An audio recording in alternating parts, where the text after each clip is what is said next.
Will this pair become the dominant force in men's doubles? I'm going to answer that question and so much more in this week's episode of Beckman's Breakdown, the show where I take a look at the key stories and matches from badminton's World Tour, as well as the major championships. This week we kicked off the 2025 season with one of the big ones, the Malaysia Open Super 1000. Now, if you're new to badminton and you don't know much about it, then the Super 1000s are the top tier tournament on the World Tour, and with only 4 of them being played every year, you could kind of see it as our equivalent to tennis's Grand Slams. But yeah, there is plenty to talk about from this week's tournament, with a number of stories revolving around finals day. But before I get there, there are obviously a few other things, so let's get right into it.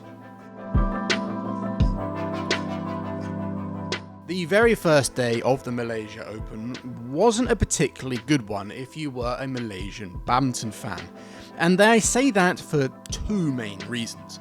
The first being that a number of their pairs that probably Malaysian fans had a lot of hopes on to be getting through to the latter rounds, if not win, lost on day one. You had Gozafei and Nur Azudin in the men's doubles, losing to Lundgaard and Vestergaard in a very surprising result. In the mixed doubles, you had Hu and Cheng, the pair that reached the final of the China Masters last year. They lost in the first round to a rather unknown Taipei pair. And then in the women's doubles, you had Pearly Tan and Tina Muralitaran lose to Mayasari and Ramadhanti from Indonesia. That Indonesian pair are quite new. I will talk about them a little bit later. But maybe that one might not be as much of a shock as the other two, because let's not forget, Ramadhanti had a rather successful partnership with the 2020 Olympic gold medalist Aprihani Rahayu. For the Malaysian badminton fans, there were obviously some pairs and players who won, but on the whole, a lot of their favourites, a lot of their top stars weren't able to make the first hurdle. But what really compounded the disappointment for Malaysian fans and upset and disappointment and anger, I guess you could say, was that in the middle of the day, and it was during a men's singles match between HS Pranoy and Brian Yang, play had to get stopped. And the reason why it had to be, suspended, is because water started leaking from the roof. A lot of water. I'm not saying a few drips of condensation that you could easily mop up. We're talking it was raining inside the Axiata arena. The reason for this was that there was obviously a leak in the roof, and combined with very strong winds and heavy rain, water came through the roof and onto the court. Obviously the play was suspended immediately. It wasn't like something that could be quickly mopped up. It needed to be fixed, the courts needed to be dried, they had to pull up the mats, they were getting towels out, all sorts. And so obviously the players had to go off. Almost 3 hours later, I think it was 165 minutes later, they felt it was safe enough for the players. I think the dripping had stopped from the ceiling. They came back on, they knocked up. 5 minutes later, happens again. And then it was decided pretty much that play on court 2 for the rest of the day, it couldn't go on. Pranoy and Brian Yang were asked, would you like to wait to go on to court 1 and 3 to play your match, or would you rather come back the next day? Because they obviously had plans, they were going to fix the roof at the end of play and have it up and running again for day 2. Brian and Pranoy decided on the latter. They wanted to come back the following day. They'd already been messed around too much, and they probably both of them felt it was, no, let's just come back and do it fresh. That match, as well with I think 4 others, were then scheduled for the following day. The rest of the matches would be played on courts 1 and 3. That did result in the play going on very late into the night. I believe Tungjun and Wadani played their women's singles match long after midnight, which is not ideal. It's not good that the players had to go on so late. I do feel for them, but that was something that was quite common almost 10-15 years ago. I remember at the 2012 All England, where back in those days, all round 1 matches were played on one day, so you can imagine the amount of matches that to get played, and they also had less courts, I believe. And Peter Gader and Rajiv Usev went on at 2:30 in the morning for their match there.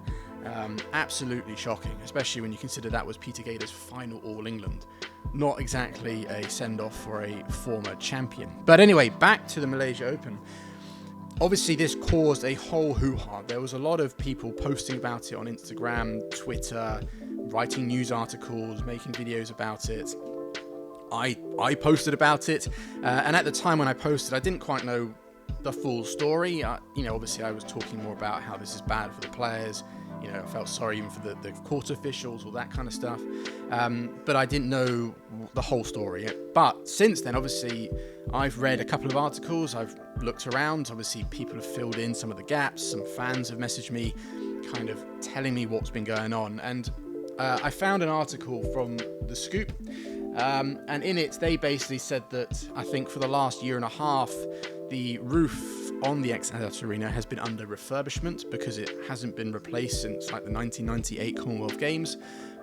They were told, the people using the arena, that there would be no issues, that it could still host events, that, regardless of what kind of weather and stuff, there would be no issues. Obviously, that turned out to be a lie, and funnily enough, there seems to have been reports of similar issues at previous events, which I don't know how that didn't go unnoticed. It does say in this article that those things were more minor and they were quickly resolved. But obviously an arena like this is probably used for concerts, for other sporting events, and maybe something like a little bit of rainfall doesn't affect play as much as badminton. As we know, even if a player drops a little bit of bead of sweat, they want to mop it up because it does make the surface very slippery. So obviously the amount of rain, even if it was, a fraction of the amount that was coming through on day one, would have really been a danger to the players. So a lot of Malaysian fans felt embarrassed about this situation because it kind of, poor organisation, poor management, all that kind of stuff. Fortunately, after day one was finished, they got up there, they repaired it, and there was no further issues with the roof. And all in all, the tournament ran rather smoothly from then on. There didn't seem to be any more issues, other than on finals day where Hawkeye crashed for a little bit during the mixed doubles, and then that continued into the men's singles. It was back before the men's doubles started. But other than that, this really was the main issue, the main kind of thing, and it did feel a bit ominous. The start of 2025 seemed a little bit like that, for the Malaysian fans especially, their players going out, this issue, and obviously Lee Zhijia not even making the tournament. It felt quite kind of ominous in a way, but quite an amazing thing to happen at a Super 1000. I have seen things like this happen at lower events. I think there's a tournament in Vietnam where the roof fell on the court. No one was on the court, thankfully. But yeah, no, these kind of things do happen from time to time, very rarely. But what made it really shocking and surprising, and I think what most people really kind of had issue with, was that it happened at such a big event. It happened at our Super 1000. That just something that shouldn't happen. But yeah, hopefully we have no more issues like that at any more of the events for 2025.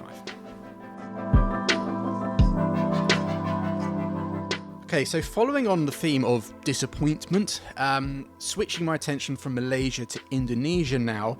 Indonesia's team didn't have a great start, haven't had a great start to 2025, as by semi-finals Saturday, there was no Indonesian representatives left. A number of their big stars in the men's singles, in the men's doubles, in the mixed doubles, were all out after the round two. In fact, by the quarterfinals, they only had, three players, a pair and a women's singles player left in, and they were kind of the players that most people probably weren't expecting as much. They weren't expected as much in relation to, their top stars like Alfian Ardianto or Ginting or Christie. And those were, in the women's singles was Wadani, and in the women's doubles, the pair that I mentioned in the last section, Mayasari and Ramadhanti. Now, obviously, the PBSI I did in my first video have gone under a huge change, and this was not the positive start they're going to want. I think a lot of people, a lot of Indonesian fans have been criticising the PBSI for a while now, and with all the changes, and then they were under fire. They probably wanted a really good start to the year to kind of quell that, and the fact that that didn't happen is only going to add fuel to the fire. I think that in a couple of weeks we will have the Indonesian Masters.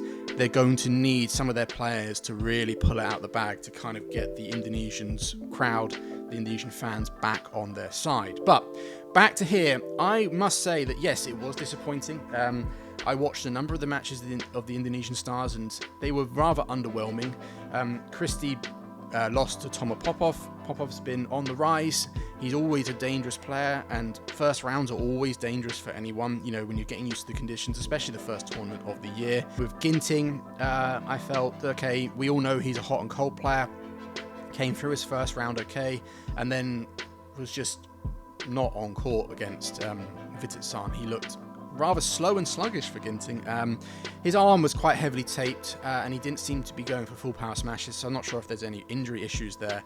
And then in men's doubles, Alfian and Ardianto, they lost to Ong and Teo, who are a good pair, and obviously they had the home support, but I felt like Alfian and Ardianto were just, you know, in their attack, they weren't playing with enough variation. They were just kind of same pace. It just didn't look good in that respect. They weren't being as creative as what we expect from Indonesian pairs.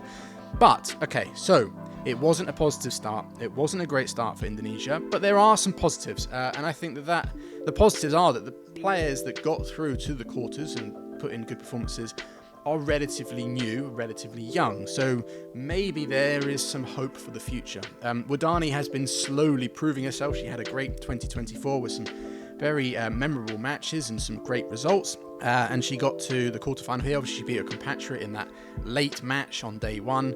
And in a quarterfinal against Ratchanok, she pushed her to 3 games. And I felt Ratchanok was back to playing some of her best badminton I've seen in a good year or so, year and a half for her. So the fact that Wadani was able to kind of give her a challenge was very positive. She's looking far stronger on court. She's quite a physical player. She's got good attack, got good power. And she was also someone, I didn't mention her in my last video, but definitely someone that, you know, had a good 2024, probably what you'd call a breakthrough. How is she going to back that up? Can she continue? And I think this early result shows very early promise for her. So I'll definitely be keeping an eye on her moving forward. I think she's got potential to potentially really challenged Tunjung to become Indonesia's #1 women's singles player. And in the women's doubles, Mayasari and Ramadhanti, they beat Pearly Tan and Tina Muralitharan, as I said, who are a great pair, who are playing on home soil, so that's a great win. And, you know, that's good early signs for this pair. I must admit, I didn't watch much of them this tournament. There was just far too much badminton for me to watch, but I just felt that it was a real positive thing that they were able to get to the quarters. So yeah, no, it wasn't a great start for Indonesia. There's a lot of work they need to do. Their players really need to turn it around. We know they're all capable of doing that, and I think PBSI are going to be really hoping that they do it soon to get some of the heat off them. But they got some young players, some new pairs that have shown great promise. And let's not forget, in the men's doubles, 2 of their pairs that have been doing some of the best recently, Karnando and Maulana and Fikri and Martin, were not there. And there's some changes in the mixed doubles as well. So there's definitely, let's not just completely rule them out. But yeah, not a great start for Indonesia. But let's see if they can turn it around in the next 2 in India. And then obviously they're going to want to see it in Indonesia. Okay, so moving to something a little more positive, I want to talk about Ratchanok Incheon. Ratchanok's return. Ratchanok Incheon, as we know, is one of the most skillful and beautiful players to watch. She's got such a lovely style. She makes things look absolutely effortless. She's a player that's been around for a long time, achieved a lot. She's one of the players, she's if not the player, that kick-started what is known as the golden generation of women's singles, which went from 2013, maybe 2012, basically after the London Olympics until probably after Tokyo. That's probably where it's kind of stopped. There obviously been some players that have carried on from there. There still are some, but the golden generation was that kind of 10-year period. And it was her World Championship win in 2013, aged just 18, that I think I definitely do see it as what kick-started a whole new generation of women's singles players. All the diversity, all the strength in women's singles. You know, the golden generation. So, but she's a player, obviously she's now pushing towards 30. She's getting towards the end of her career. You know, players do play into their mid-30s, but I think it's going to be difficult with new players coming in, and singles is particularly hard to play after your 30s and still be successful. But for the last year or so, year and a half for Ratchanok, it's been a bit of a mixture. She's had not really many great results. She hasn't been in the latter stages, like semi-finals onwards of a Super 1000 since the Indonesia Open in June 2023. In this Malaysia Open, it was fantastic to see her reach the semi-final again. And on top of that, it wasn't just that she got there because she had a favourable draw. She did have a relatively nice draw. Obviously, you know, she's unseeded. She is world number 16. And I do know that a lot of people see the fact that she didn't get many great results last year because she kept getting tough draws. She kept facing either one of the high seeds in the first, second round, and it's obviously going to be very difficult for her to get through that consistently, especially when you couple that with the fact that I believe she has been struggling a little bit with injury. So yeah, no, she did have a slightly favourable draw, but it was the way that she played that, when I watched her, really good to watch, because obviously she has all the beautiful skills. She's never lost that, but when I was watching her, I felt that she was moving so much better. She looked so much stronger on court. She looked more positive, more kind of happy to be on court. Something, you know, for me, I think a big sign with Ratchanok is how well she's moving forward to like lunges and twisting and turning. And, you know, in the last year or so, she sometimes looked a little bit, in pain's the wrong word, but, you know, just looking uncomfortable when she has to work, you know, play long rallies or if she has to lunge deep. But here she looked so much stronger in her legs. She was almost bouncing and bounding around the court that it was fantastic to see. Obviously, when she got to the semi-final, she had to play Seung, who was in tremendous form, and that was one step too far for her. But she still played a great game, and I think the way that she has started this year, I think she could easily, well, actually, I in a video recently for WTF, I said she will, and I will stick by that she will reach her main goal for 2025, and that main goal is to get back into the top 8, to get into the seeding positions. And I think if she can play the way she did, obviously a big part of it is can she stay injury free? Also, she's going to be unseeded for the next few tournaments. Can she get a couple of nice draws? And when she does get those favourable draws, can she make the most of it like she did in Malaysia? If she can do all that, which she is more than capable of, top 8 is definitely possible for her, if not top 5 actually. I'd say I'd go further and say top 5 is well within her reach. Ratchanok is an incredibly popular player. I loved watching her interview with Seung after their semi-final match. Great interaction, and she's always been that kind of player. So it's really good to see her playing well again, looking rather injury-free, playing great badminton, getting to latter stages, and I wish her nothing but the best for the rest of this year, and I really do think that we will see her back in the top 8, back where she belongs. Okay, so on to this last section, the finalists and champions. It's a section I've had in pretty much all of my Beckman's breakdowns so far. However, it is something that I'm not going to always have in these videos, because sometimes some finals aren't really that great or interesting, or there's not really much to discuss about them. So for me, it doesn't seem worthwhile talking about them. However, in this Malaysia Open, every single final and the majority of the finalists, definitely all the champions, have had a lot of people talking about them. When I ask for questions in the Q&A section, a lot of them, usually I have like 1 or 2 disciplines get mainly focused on. This one, there was a good even spread for all 5. So I'm going to talk about all 5. And I'm going to do it in the order that they were played in, starting with the women's doubles. Now, the women's doubles was between 2 relatively new pairs, 2 pairs that have formed since the Paris Olympics last year, and that was China's Jia Fan and Zhang Fukimoto, and Japan's Mayu Matsumoto and Yuki Fukushima. In this match, it was the Japanese that came out on top. I think the deciding factor was the fact that the Japanese were just that little bit more aggressive towards the end. I think also they were able to expose the weaknesses within the Chinese pair that little bit more, namely Zhang Fukimoto's defense that looked incredibly susceptible to attacks, especially in and across her forehand side. So they were able to win a lot of points there. Just the Japanese were just that little bit more solid, made less errors. They were able to win their points a little better, and I think that the weaknesses within Zhang Fukimoto's defense were just that little bit more exposed. But I don't really want to talk about the match itself per se, but more talking about the pairs themselves. So starting with the Chinese, I had actually had big hopes for these two. When I heard that they were going to be partnered together, I got quite excited because obviously Jia Fan, she's an incredible player, you know, she's achieved absolutely everything there is in badminton. But Zhang Fukimoto, when I first watched her, she looked like she had great fast racket skills. Very good at coming forward and being a front court player. I actually thought that she'd be a very good mixed player. She does lack a little bit of physical power, but I felt that she doesn't have that little power that is going to be too much of a factor. So I was actually very excited about Jia and Zhang. They obviously they had some okay results, but nothing that set the world apart. In fact, this Malaysia Open was their first semi-final, let alone final.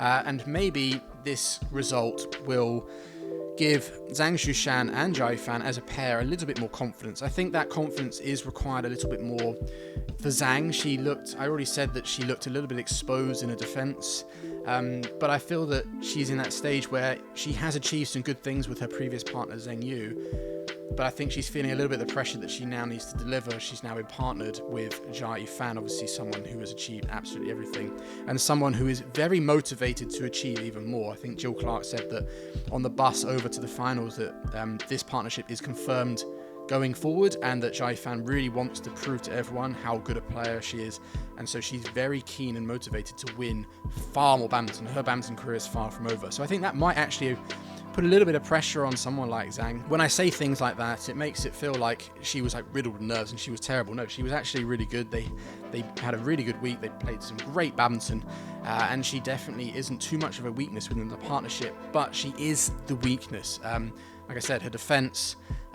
she wasn't, I felt, using her great skills that I've noticed, her speed coming forward and her racket head speed, especially at the front.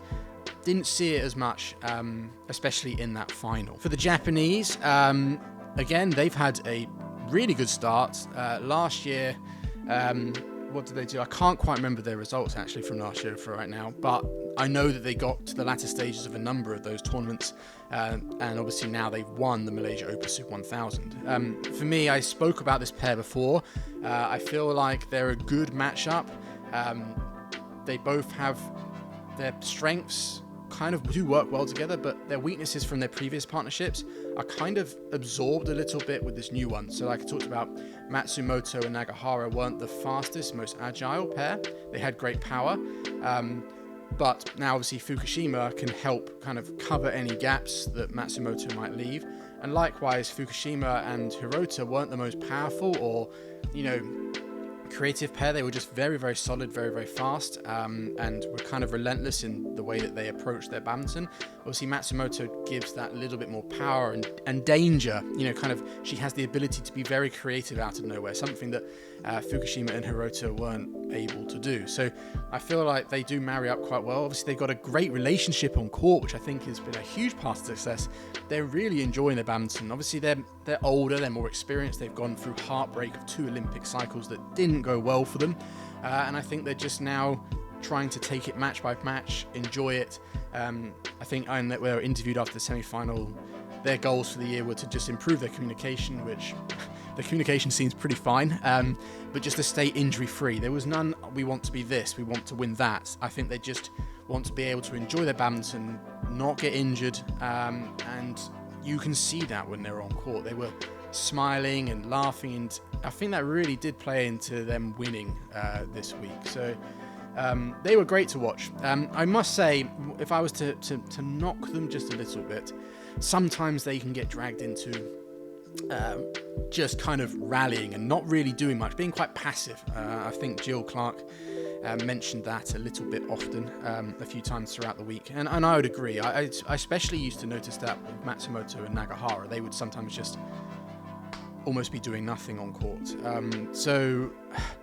But having said that, they didn't do it for too long in the matches, and the final was definitely the case. So if they did go for a patch of that, they did then turn it around. And when they're really going for it, when they're looking to be proactive and attack and link up well, they really do link up well. And I think that these two pairs could definitely be seen in more big finals. Obviously, they've got the experiences individually, and I think, not much more to say other than I think we're going to see a little bit more of these two pairs. Okay, so the women's singles was next, and that was between the world number 1, Seung, and the world number 2, Wang Ziyi. I was particularly excited about this match, I must admit, and that was for the main reason that there's been a lot of murmurs and talking about these two potentially becoming a new rivalry. Obviously, they are world number 1 and world number 2, but also because Wang Ziyi had defeated Seung twice since the Olympics, their last 2 meetings, that people were going, well, is this the player, is Wang Ziyi the player that's going to kind of be the thorn in the side of Seung? Because obviously people were also talking, and I was talking, that Seung, as the year progressed last year, the injury issues looked less and less, especially on the knee, no taping now. Obviously the issues with her and her federation was seeming to die down. So with both those things, would that lead back towards Seung going back to her dominant self? The kind of the Seung we saw in 2023, where if she didn't make a final or didn't even win a tournament, it was seen as a shock. And I think a lot of people were kind of saying, yes, she can, but Wang Ziyi is that player that might stop her. And as a result, will that form a rivalry in the women's singles? I was certainly thinking that, and I also said that I thought that one important match will be the first time they play, obviously, in a major final, where both are fresh, so where they haven't had to travel too much. It's not like it's the third tournament, in a row where they end up playing and both of them are a bit tired, or one of them is tired, one of them isn't. Where I feel both of them were injury-free, or as close to injury-free as you can. And I felt if those two conditions were met, then yeah, that could be the match, could give us an indicator as to whether Wang Ziyi could be the one to stop Seung's domination. And the Malaysia Open final did give that, because it's the first tournament of the year, so there's not really much travel fatigue. Both players made the final without dropping a game, so they were relatively fresh. Wang Ziyi, I don't believe, is holding any injuries. Seung's knee, no tape on it. She did have her left thigh taped up rather heavily. I think that followed on from the World Tour Finals, but I think like a right knee injury is far more debilitating to a player's movement than their non-racket leg thigh. I'm not saying that's not going to play any factor, but it's far less. And as I watched Seung through the week, it looked like she was moving far better. I don't think the injury to her thigh was as much of a factor. So we had all the conditions met, and we were given a rather emphatic answer, and that is that Seung will dominate, because she absolutely dominated Wang Ziyi in this final. I think after the first half of the first game, it was pretty much one-sided. Wang Ziyi was 11-8 up at the first, and then 15-7 was it, or something along those lines. It was one-sided from then on. She was moving really well. She looked very solid. She was kind of playing Seung style. She wasn't even really trying to attack more, which actually I felt in 2023 she added into her game, where she could obviously do her incredible defense and rallying style, but then she would look to get onto the attack and actually could finish rallies more. Didn't really see too much of that, but she didn't really need to. I must admit though, Wang Ziyi's movement, her physical, didn't look particularly strong, which I was surprised about, because like I said, don't think there's any injury issues, and she got to the final incredibly easily. There wasn't any real taxing physical matches, yet if you watch the end of the second game, she makes a lot of errors by she's not quite getting up, her legs quite pushing up to the shuttle, and that's usually a sign of fatigue. I also felt that she was moving a little bit slower. Maybe that's just the kind of pressure and work rate that Seung was making her do. I'm not quite sure, but she definitely looked a little bit tired, which again, surprised me also, because her physical was something that looked very strong at the World Tour Finals. I said that this gave us an emphatic answer, and yes, it does give us a number of answers. However, I think it's still too early to tell. Obviously, we got to see them play each other a few more times before we can really get the answer to is this a rivalry that's going to form, or is Wang Ziyi the player to stop Seung's domination? But based off the Malaysia Open final, it seems that it's going to be very difficult to stop Seung. I think I said in a video that I think Seung will dominate again in 2025, and the way that she started this year, I'm going to stick with that answer. What do you think? Okay, so the next final was the mixed doubles, and for me this was the best final on finals day. And if you actually combine that with the fact that the best final on finals day from the World Tour Finals was also the mixed doubles between two other pairs, one of which got to the semis in Malaysia, Chen and To. Obviously, one of them, Zheng and Wang, has retired. It does show that the mixed doubles, it's exciting for the future. There is a bit of a power vacuum in the discipline. I think out of the top 32 pairs, half of them are no longer playing together. And obviously the top pair, the pair that have dominated the discipline for the last 4, 5, 6 years, maybe even 7 years actually, Zheng and Wang, have retired. And I think one of the pairs that could become one of our next big top 4, I guess, big 4, is Dechapol and Supissara. Obviously Dechapol was one half of one of the pairs from the previous Big Four with Sapsari, and it seems that with his new partner Supissara, he's going to kind of do it again.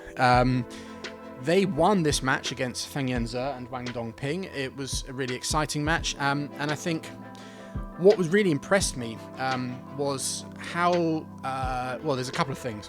As a pair, I was very impressed by how they held it psychologically, how mentally strong they were, because they won the opening game and then they were kind of in the driving seat for the second. The Chinese pair were just not having a great day. Wang Dongping was getting really pissed off with Feng Yanze quite often. I've seen her do it before, but usually it's like once or twice and that's it, and usually it's maybe at key stages. She was doing it quite regularly, and as the match went on, even Feng Yanze did it a couple of times to her as well, I must say. So it seemed like all was moving well with the ties. They were snatched away. Feng and Wang somehow found a way to win that second game, but then the ties then got a 10-3 lead in the third, and again you felt, right, it's the momentum's with them, they're going to carry this on. And then in a blink of an eye, it was 12 all or 13-12 to the Chinese, and it just seemed like things were falling apart for the Thai pair. And you felt, with the fact that Feng and Wang have been, this is their 6th final in a row. They are the world number ones. They've won their last 4 tournaments. You felt that once they came back, they're going to settle, they're going to go from here. But no, the Thai pair once again put a stop to that.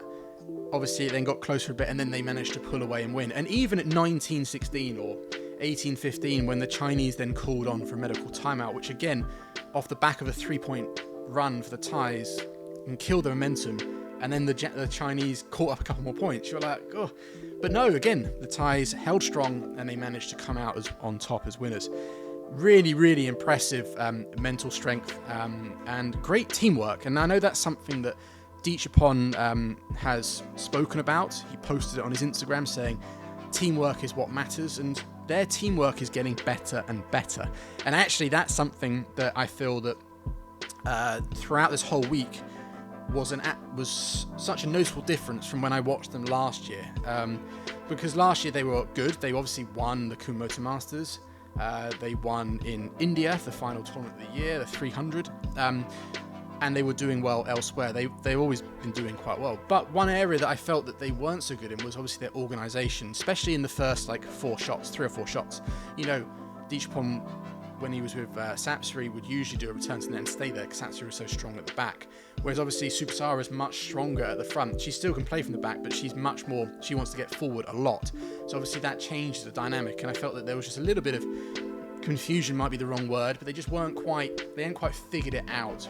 This year at the Malaysia Open, they seem to have figured it out. They've definitely strengthened their teamwork, as Dechapol likes to put it, and that was a big deciding factor. On top of that, I feel Supissara has just really grown into that partnership. I think those wins at the end of last year obviously gave her the confidence, because like I spoke about in the women's doubles with Zhang Shushan, partnering someone who's achieved so much, and we've seen it in other partnerships, there can be a lot of pressure that you want to step up. You've been given this opportunity, and sometimes that can be too much pressure.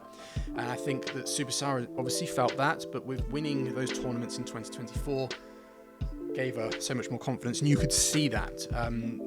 She's a fantastic player, very, very good at the front. And I think that was another factor in this final, was that she dominated Wang Dongping for the vast majority of it. She was so good from there. But yeah, no, you could really see that self-belief from Supissara was just massive in comparison to their tournaments they played last year. I do believe that Dechapol and Supissara are definitely a pair that will be in the top 5 very quickly if they keep playing like that. And actually, they could achieve something else very quickly. In fact, they might achieve it the quickest out of, I think I've seen any pair do so, and that is that they've won a 300, they've won a 500, and they've won 1,000 now. If they can win a 750, then they complete the World Tour. Not many pairs do that, and they have a chance to do it within 7 tournaments, because next week in India, which they were playing in, is a 750, and if they play like they did, they have all the chances in the world to win that one as well. So that would be rather incredible. Within 7 tournaments, they could complete the World Tour. What a story that would be. But even if they don't, they've got a very bright future. Dechapol's a fantastic player. Supissara is growing confidence in every match, and like Dechapol always talks about teamwork, their teamwork is what's got the better. That's the thing that's improved the most in them. So the men's singles was the next final, and it was a repeat of the previous final, and that was between Anders Antonsen and Shi Yu Qi. In fact, it wasn't just a repeat of the last year's Malaysia Open final, but a repeat of the last tournament final, the World Tour finals. I know I did in the last video where I talked about big questions where will any players or pairs dominate the men's disciplines. Maybe in the men's singles it could be Anders and Shi Yu Qi. They did look a class above everyone, to be honest. They are the world number 1 and world number 2, and they were far and above everyone else this tournament, both getting to the final rather emphatically. Anders a little bit more so than Shi Yu Qi. Anders didn't drop a game, and he looked really, really strong, physically very fit. I think the fact that he's done so well, reaching finals and winning tournaments of his last, 4 or 5 tournaments, including that King's Cup, I think his confidence is growing hugely. Shi Yu Qi's was a little bit more up and down. He would sometimes go through walkabout, but would always, when he pulled it together, then come through emphatically, like his semi-final, losing the first game and then winning 5 and 12. So, that's kind of Shi Yu Qi in a nutshell. He can drift. He didn't drift in the final, though. He was absolutely emphatic from start to finish.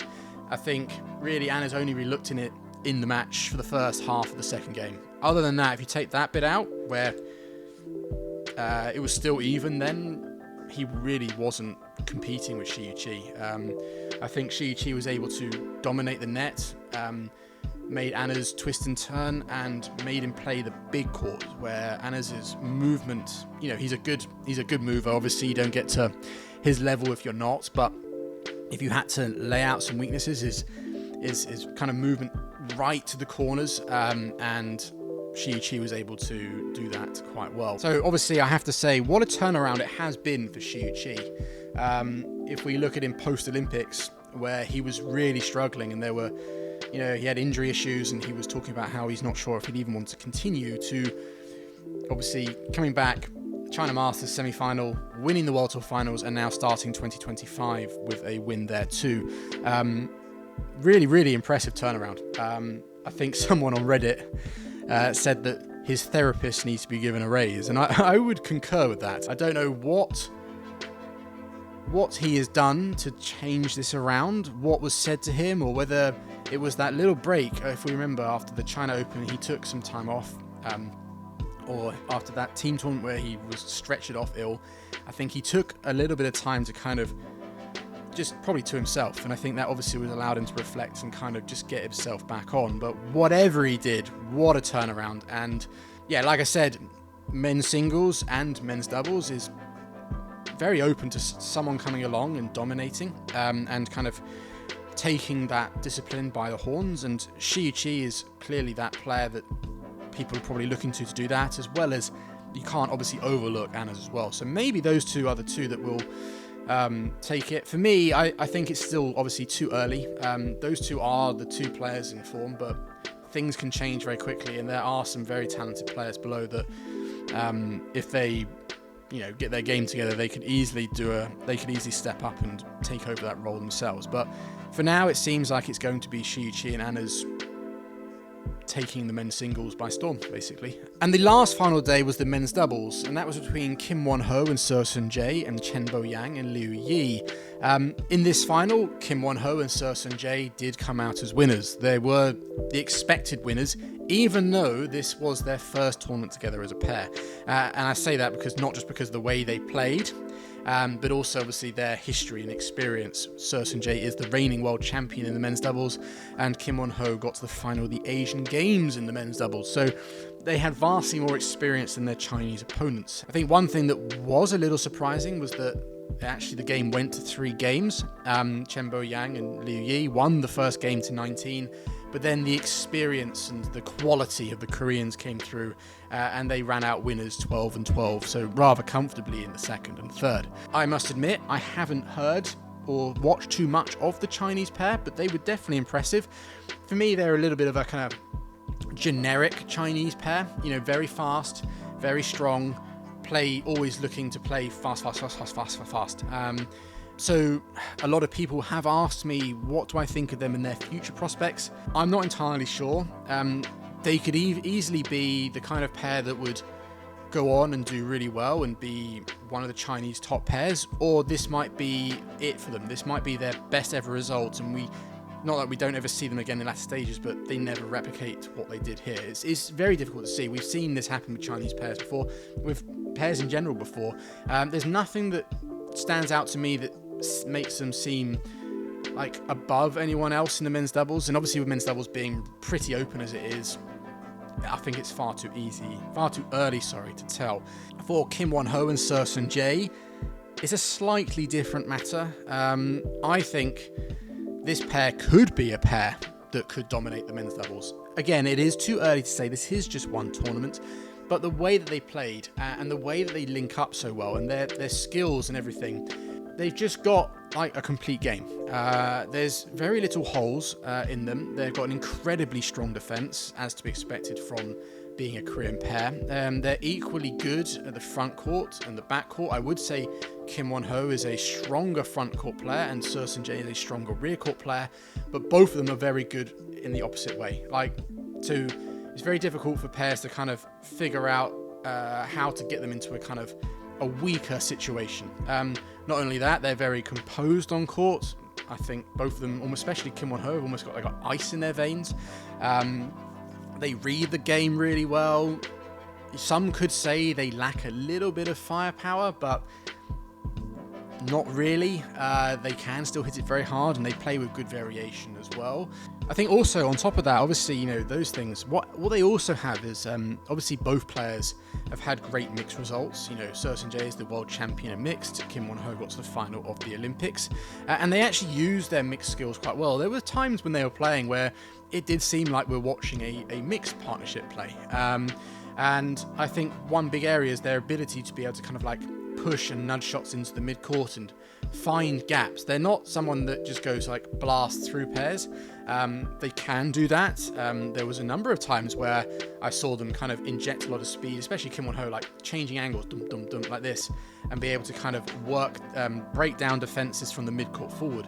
But when they're slightly below tape, their quality there was absolutely phenomenal. They can play back to the net, they can play the cross-court angles. They also have these nice little pushes into the mid-court, finding all these little gaps. So there's at times where the game looks really, really fast, but they're able to slow it down. So, like I said, they have every area covered. They can attack well, they can defend well, they're equally strong at the back and the front. They can finish rallies with pace, they can play from below the tape.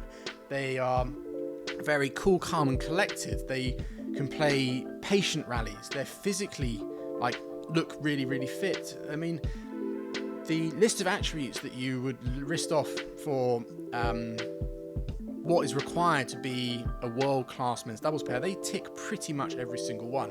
There aren't many weaknesses. Even in the final where, Seung Jae didn't have the best of matches, I think Jill Clark and Steen Pedersen said that it looked a little bit to do with fatigue, which I would kind of agree with. I thought initially it was nerves. There was a lot of jumping up and down, kind of doing that. And maybe I still actually believe it was a little bit of nerves and expectations.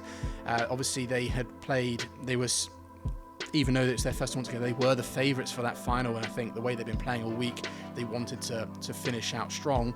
And sometimes when you get nervous, it can kind of manifest itself as fatigue, but whatever it was, Seung Jae wasn't having a great game, and that shows another quality that they have, is that even when they weren't playing brilliantly, they were able to kind of just steady the ship and were able to find a way to win. I think I did see somewhere that had they played a more experienced pair in the final when that situation was happening, maybe it wouldn't have gone in their favour, but I think they would have still been able to find a way to win. Like I said, in the men's singles, is there someone that can dominate? I think it's going to be a big question for 2025, and I think that this pair definitely could be. Like I said, it is still a little bit too early, but exciting, and I think I do think this is going to be the pair that Korea do settle on. I think this one is not just because of the result, but just the way they played and kind of the potential that they showed.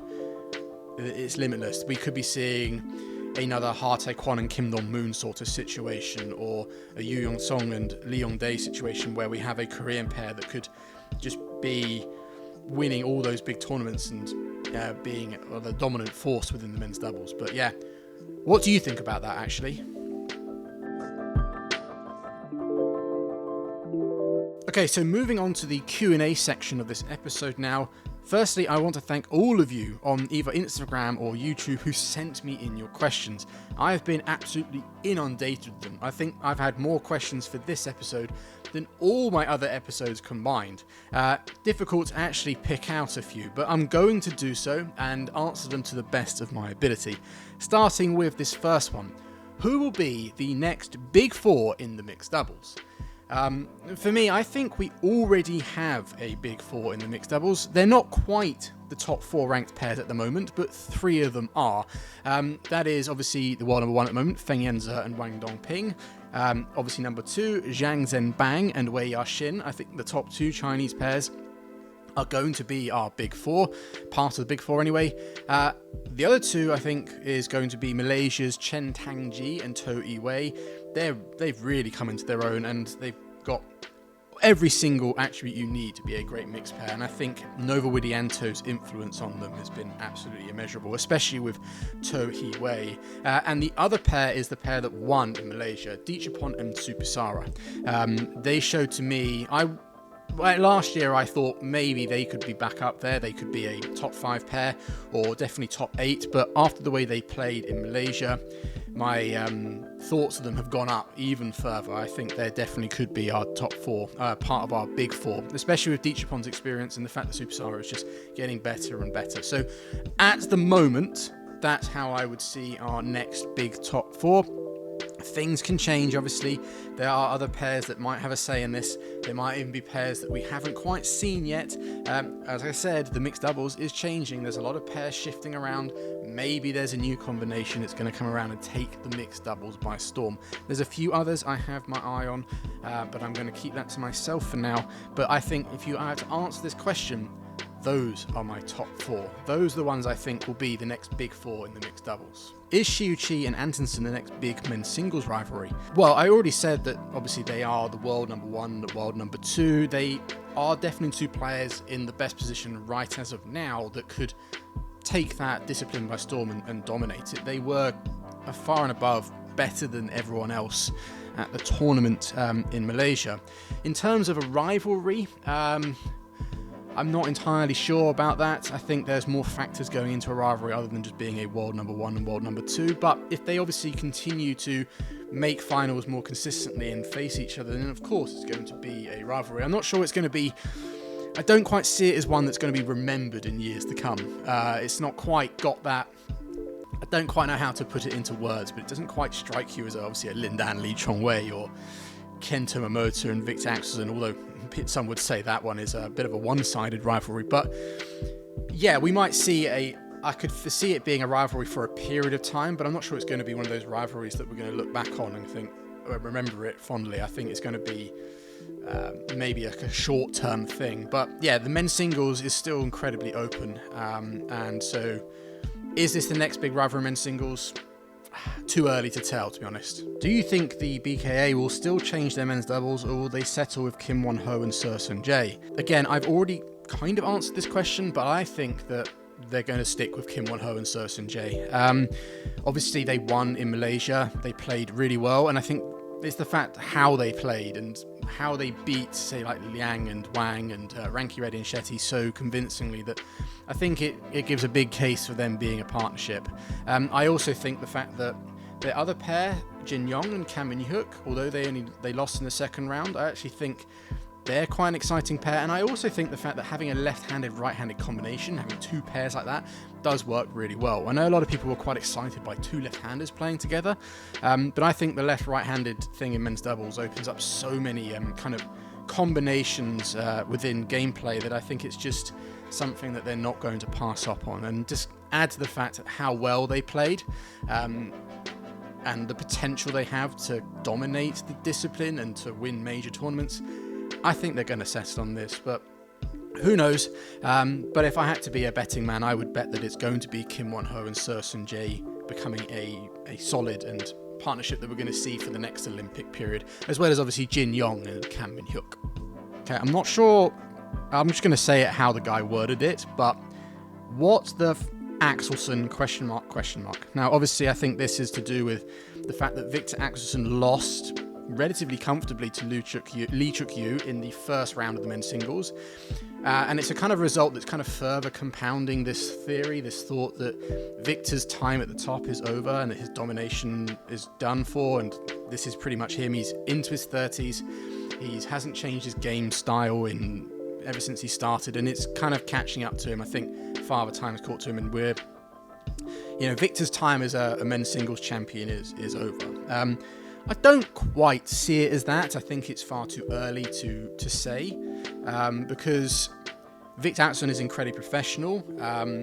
I think what he's doing is he's going to be focusing more on just like one or two, maybe 3 tournaments a year. I mean, I know he's always been someone that's been very methodical with his approach and is probably always targeting certain tournaments, not trying to win everything, although he did do that. But I think he's making that even more of his approach into his later years.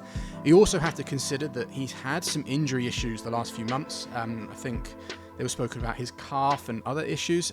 Also, he turned up to Malaysia literally the day before because he was attending the National Sports Awards for Denmark, which he won for the 3rd time. So his preparations were far from ideal. I know for a fact he wasn't targeting the Malaysia Open. That's not to say that he didn't want to do well and didn't want to win. Following on from my previous comment about turning up late, Steen Pedersen was saying during his match with Lee that Victor was seeing this as an opportunity to see what he can do to be able to prepare and get ready for a tournament under very short notice, under these kind of conditions. Obviously, whatever he didn't quite work this time. But I think Lee Chuk-yu, let's give him some credit, he played a good game. But is this the end of the dominant Victor? I think it's the end of a Victor that's going to win like 8-10 titles a year or be in that many finals. The invincible, the alien Victor that people would say, the memes with him versus like 5-6 people on court. But I don't think is a Victor that cannot still win All England's World Championships and possibly even another Olympics. I think you'd be silly to overrule him there. I think the fact that he's brought in Peter Gader with the goal in mind of Peter giving him advice and teaching him ways of how to perform at an older age means that he's obviously clearly got this in his mind. And I'm actually really interested to see what changes that make, because a lot of people are calling out for it, that he needs to change up his style as he gets older. And I think Peter is definitely someone that could help him with that. But yeah, what the F of Axelsen? Players lose, man. Chill. Okay, so that's it for the questions. All the other questions that I received were kind of already answered early in the video, or were very similar to the ones I just answered there. But thank you to everyone who sent your questions in. I love answering them. And obviously, if you've got any more questions, you can put them at the bottom of this video, as well as giving me your thoughts on the overall episode. Yeah, it's been an interesting and great start to the year. Obviously, we next now move on to the India Open Super 750. There's a lot of travel for the players, a lot of back and forth, so it's going to be very interesting to see how they manage that. I know that some players might be missing India or Indonesia just to be able to handle that. So anyway, it's going to be really, really interesting to follow badminton in the next few weeks. Obviously, going to keep me very busy. On top of making my Beckman's breakdown videos, I've already made a start on making my next 2 other videos. One of them is actually going to be with you in 2 weeks' time, just after the Indonesian Masters finishes. And the other one after that, I'm actually going to drop now. So obviously, if you're watching this far, you are going to get an exclusive. And we're doing it on Zheng Siwei and Wang Yachong. And I've managed to secure an interview with the personal trainer for Zheng and Wang, the guy that was with the China team from 2018 up until very recently. So that's a very interesting. I'm going to be talking to him about all the kind of stuff that the Chinese team do in terms of physical training, nutrition, anything. That's really, really exciting, and I can't wait to get on with that project. I don't know when the interview will actually take place or when that video will be done, but just to let you know that I have secured an interview with him, and I'm excited to talk to him and get to understand even more about mixed doubles' most dominant pair. But anyway, that's enough from me. As always, thanks for watching. Please like, share, and subscribe if you like what I'm doing. I'll see you in the next one.